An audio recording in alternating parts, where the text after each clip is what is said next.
चलिए शुरू करते हैं समाजवाद, जिसे अंग्रेजी में कहते हैं सोशलिज्म। समाजवाद अंग्रेजी भाषा के सोशलिज्म शब्द का हिंदी रूपांतरण है। सोशलिज्म शब्द की उत्पत्ति सोशियस शब्द से हुई है, जिसका अर्थ होता है समाज। आखिर समाजवाद क्या सिद्धांत है या कैसा सिद्धांत है, इसके बारे में जानते हैं। समाजवाद एक ऐसा सिद्धांत है जो पूंजीवाद के विरोध में जन्मा। अब ध्यान करिए कि पूंजीवाद क्या था। यानी पूंजीवाद भी वह व्यवस्था थी जिसमें उत्पादन के समस्त संसाधन किसमें थे? निजी हाथों में थे। इसके अंतर्गत क्या होता है? इसके अंतर्गत उत्पादन और वितरण के प्रमुख साधनों पर राज्य का स्वामित्व और नियंत्रण रहता है और उनका प्रयोग सार्वजनिक सेवा के उद्देश्य से किया जाता है, निजी लाभ को बढ़ाने के लिए नहीं किया जाता। क्यों? क्योंकि यहाँ पर जो विकास का आधार होता है वो समाज होता है, न कि व्यक्ति। इसलिए यहाँ पर सार्वजनिक सेवा का उद्देश्य सिर्फ और सिर्फ क्या है? सार्वजनिक सेवा का उद्देश्य जो समाज के लोग हैं उनके विकास को करना है, यानी कि समाज के प्रत्येक व्यक्ति तक लाभ पहुंचाना है, न कि किसी निजी व्यक्ति के हाथ में। पूंजीवादी प्रणाली जहां मुक्त बाजार अर्थव्यवस्था पर आधारित होती है, परंतु समाजवादी प्रणाली के अंतर्गत संपूर्ण अर्थव्यवस्था अनिवार्यतः राज्य के नियंत्रण में रखी जाती है। तो ये है समाजवाद। अब चलिए शुरू करते हैं समाजवादी प्रणाली की विशेषताएं। इसकी पहली विशेषता है कि सारी आर्थिक गतिविधि राज्य के स्वामित्व और नियंत्रण में रखी जाती हैं। कहने का मतलब ये है कि जो उत्पादन के साधन हैं उनका जो नियंत्रण है वो सरकार के हाथ में, राज्य के हाथ में होता है, और साथ ही साथ जो उनका वितरण है, उनका जो विनिमय है, वो सब कुछ जो है सरकार अपने हाथ में लेकर, यानी अपने नियंत्रण में रख कर जो है उनको संचालित करती है, उनका प्रबंध करती है। दूसरी इसमें बात की गई, इसमें साम्यवादी दल संपूर्ण राजनीतिक गतिविधि और निर्णय प्रक्रिया की धुरी के रूप में कार्य करता है।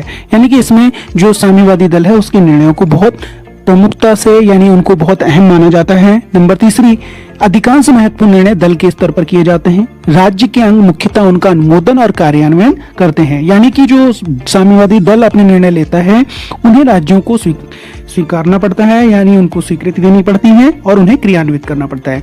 चौथी बात, राजनीतिक पदों के जो चुनाव होते हैं उनके लिए मतदाताओं को केवल साम्यवादी दल के द्वारा मनोनीत उम्मीदवारों का ही चयन करना पड़ता है। हमारे यहाँ की तरीके नहीं कि जैसे हम लोकतंत्र में करते हैं, हम क्या करते हैं, अपने रिप्रेजेंटेटिव का चुनाव स्वयं करते हैं। यहाँ पर सिर्फ उन्हीं लोगों को चुना जा सकता है जो साम्यवादी दल द्वारा मनोनीत होते हैं। इसमें राज्य तथा दल के अंग लोकतंत्रीय केंद्रवाद के सिद्धांत के अनुसार संगठित होते हैं और कार्य करते हैं। तो इसका क्या अर्थ है? इसका अर्थ यह है कि निचले अंग क्रमशः क्या करते हैं, ऊपर वाले अंग को निर्वाचित करते हैं और फिर वे इन ऊंचे अंगों के निर्णयों का पालन करने को बाध्य होते हैं। तो इस तरीके से हम देखें तो ये जो संगठन होता है, इस तरह का संगठन, वो कठोर श्रेणी तंत्र और सैनिक तुल्य शासन को जन्म देता है। छठी इसकी जो विशेषता है वो है इसमें नागरिक स्वतंत्रताओं के मुकाबले नागरिकों के सामाजिक और आर्थिक अधिकारों को प्रमुखता दी जाती है। जिस तरीके से लोकतंत्र में नागरिक स्वतंत्रताओं को जो है महत्व दिया जाता है, उस तरीके का महत्व इस व्यवस्था के अंतर्गत नहीं दिया जाता है। यहाँ पर कठोर शासन होता है जिसके अंतर्गत उनकी सामाजिक और आर्थिक अधिकारों की तो रक्षा की जाती है, लेकिन कई बार उन्हें नागरिक स्वतंत्रताओं से वंचित भी रहना पड़ता है। तो आगे बढ़ते हैं, आप देखते हैं समाजवादी प्रणाली के प्रमुख उदाहरण कौन कौन से देश हैं, आखिर किन किन देशों में समाजवादी प्रणाली है। तो अगर हम देखें, वर्तमान में चीन में समाजवादी प्रणाली है, रूस में है, उत्तर कोरिया में है, वियतनाम में है, क्यूबा में है और लाओस में है। कुछ वर्षों पूर्व 1991 से पूर्व भी कई देशों में समाजवादी प्रणाली थी, लेकिन जैसे ही सोवियत संघ का विघटन हुआ, उससे जुड़े हुए जो अन्य देश थे जिन्होंने समाजवादी प्रणाली अपनाई थी, उन्होंने उस समाजवादी प्रणाली का त्याग कर दिया।